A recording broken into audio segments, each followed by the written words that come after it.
Bonjour à toutes et à tous, nous sommes de retour sur le plateau de la télé d'EPSAD ce matin sur le stand FEDEPSAD et UPSADI.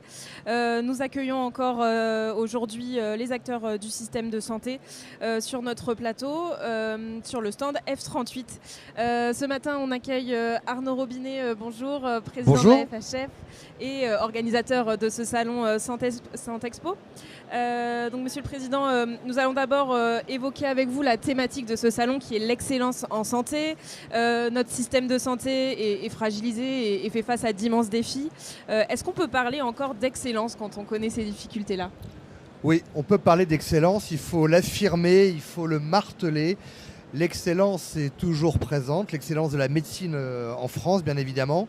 L'excellence aussi de l'ensemble de ces acteurs du monde de la santé et notamment bien sûr des hôpitaux publics et des établissements médico-sociaux publics. Un chiffre, aujourd'hui l'hôpital public c'est une efficience, c'est une performance, une activité qui augmente de plus de 5% en 2025. L'hôpital public c'est aussi la recherche et l'innovation à travers bien sûr nos CHU.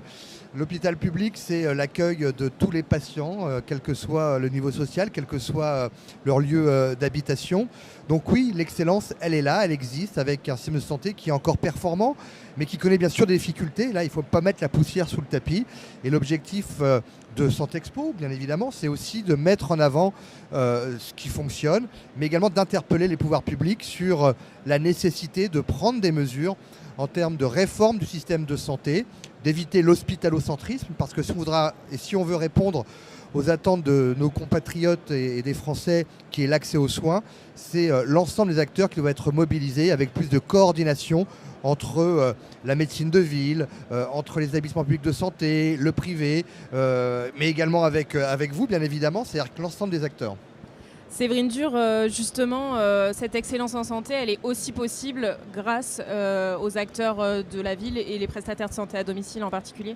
Oui, tout à fait. En fait, les prestataires de santé à domicile aujourd'hui sont les partenaires de l'hôpital public pour véritablement permettre à l'hôpital de soulager un certain nombre de tensions en organisant des parcours de soins qui sont pertinents, qui sont efficients, et qui doivent permettre effectivement aux patients non seulement d'être traités chez lui avec une bonne qualité de vie, mais surtout d'être traités dans un environnement sûr, sécurisé, coordonné, en mobilisant l'ensemble des acteurs de santé d'un territoire dans cet objectif d'efficience et de qualité de vie.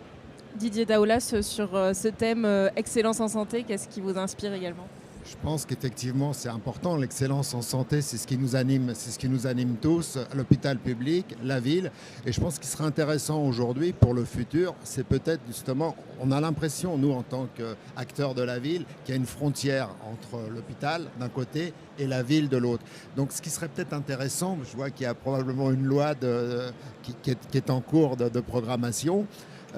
Comment on pourrait justement essayer de ne pas supprimer la frontière, mais de l'aménager de façon qu'il y ait plus de transition entre l'hôpital d'un côté et la ville de l'autre, de façon à ce que l'efficience soit concrète et que les patients qui nécessitent une intervention à l'hôpital et restent à l'hôpital. En revanche, ceux qui peuvent rester au domicile, parce que c'est le souhait quand même d'un grand nombre de nos compatriotes, puissent y rester dans le meilleur cadre possible, avec le meilleur suivi également. On a un outil, et je crois que nous pouvons y intégrer les PSAD notamment, c'est la responsabilité populationnelle qui est mise en place dans différents territoires et qui montre toute sa pertinence, notamment au vu des résultats que nous avons 5 ans après la mise en place de ce dispositif. L'objectif est simple, c'est que sur un territoire, on rassemble l'ensemble des acteurs, publics, privés, associatifs, élus locaux également, où on se donne des objectifs en termes de santé publique. Alors aujourd'hui, c'est autour du diabète de type 2, de l'insuffisance cardiaque. C'est-à-dire qu'on joue sur la prévention, on prend en compte bien sûr la prise en charge, le parcours de soins. Et les résultats sont là, puisque nous voyons aujourd'hui qu'il y a une diminution des hospitalisations pour les patients concernés. On est dans la prévention, avec notamment une baisse des amputations des pieds diabétiques pour les patients atteints de diabète de type 2. et donc cela fonctionne.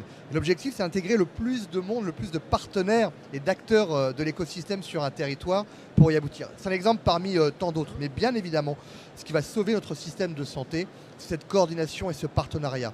Aujourd'hui, on n'a plus les moyens de se regarder en chien de faïence. Le public d'un côté, le privé de l'autre, la médecine de ville. Il faut même y inclure, je dirais, les industriels, d'une certaine manière, la recherche, l'innovation. Et je crois que c'est ensemble que nous devons porter, je dirais, une ambition de la réforme du système de santé. Et je crois que le moment, il est venu, à quelques mois d'une échéance électorale majeure qui est l'élection présidentielle. Certes, même si chacun de son côté va organiser sa plateforme présidentielle, va faire ses propositions, mais il y a un moment, et je le proposerai pour le début de l'année 2027, que l'ensemble des acteurs se réunissent et qu'on porte ensemble un certain nombre de propositions pour que la santé soit au cœur des débats de la présidentielle. C'est la première priorité de nos concitoyens, ça ne faut pas l'oublier.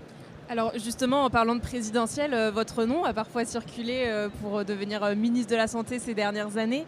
Si vous mettiez dans la peau du ministre de la Santé de 2027, ce serait quoi votre proposition prioritaire justement pour réformer ? Alors, je ne vous répondrai pas sur ce point parce que je répondrai en tant que président de la Fédération hospitalière de France. Le rôle qui est le mien avec l'équipe de la FHF, et je pense aussi aux fédérations régionales bien évidemment, c'est d'alerter les pouvoirs publics, mais non pas uniquement d'alerter, mais de faire des propositions. Et une des propositions que nous mettons en avant, mais d'ailleurs qui est partagée par un grand nombre des acteurs du système de santé, c'est ces lois de programmation. Parce qu'aujourd'hui, il faut changer de paradigme. C'est-à-dire qu'on ne peut plus avoir uniquement un prisme uniquement budgétaire chaque année à travers le PLFSS. Alors bien évidemment, on a conscience des difficultés financières et budgétaires de l'État, mais ce que nous disons, c'est qu'il nous faut une visibilité, au minimum sur 5 ans, où on va définir des objectifs de santé publique et derrière, quels sont les moyens que l'on met en face. Je le dis, ce n'est pas plus d'argent, c'est être plus efficient sur le sanitaire, mais également bien sûr sur le grand âge, avec justement cette loi de programmation pour bâtir une société de la longévité, parce que là, c'est un véritable défi pour notre société. Et là, bien évidemment, les EHPAD ont toute leur place dans cet objectif. Didier Daoulas, sur cet aspect-là de prendre en charge une population qui vieillit je pense qu'aujourd'hui, il y a un besoin en France parce que là, quand on regarde l'évolution de la population en 2050, on voit qu'il va y avoir réellement un pic. Et nous, au niveau prestataire de santé à domicile, c'est vrai qu'on dans une nouvelle loi de programmation, on espère être intégré parce qu'aujourd'hui, c'est vrai que par le passé, on s'aperçoit qu'on n'est pas vraiment reconnu dans le système de santé publique. Et pour nous, c'est un combat de plus de 10 ans. Et on espère bien aujourd'hui, dans la prochaine élection présidentielle, qu'on soit réellement entendu, écouté et qu'on puisse participer justement à notre petit niveau à l'évolution du système de santé français et à son efficience. Séverine Dur, justement, dans l'optique de ces présidentielles, vous portez aussi des propositions et vous en porterez... En fait, je rejoins ce qui a été dit. Donc, la visibilité, la programmation, c'est juste essentiel. Et pour moi, j'ajouterais un élément clé.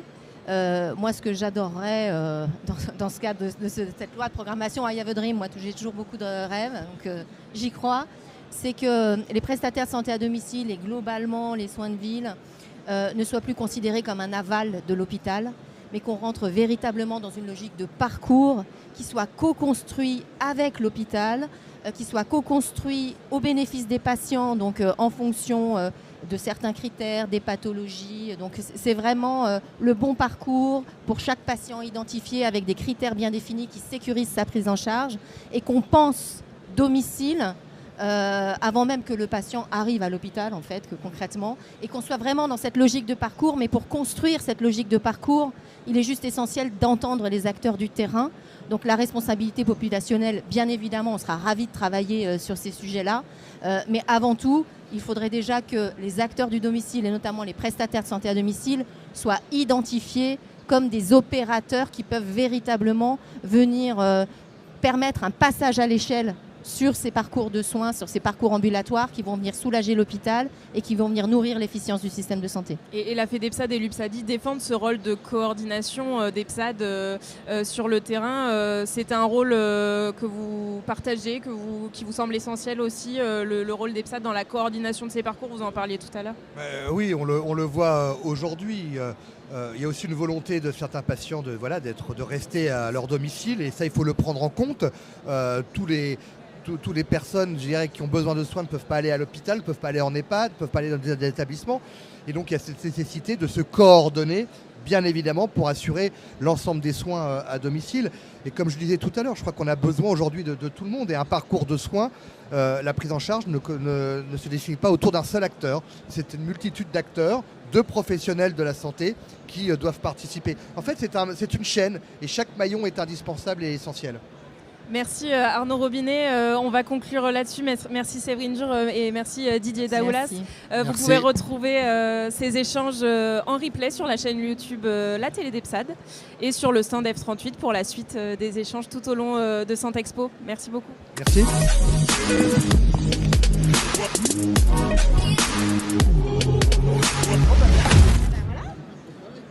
Ah oui, il y a un gros travail là.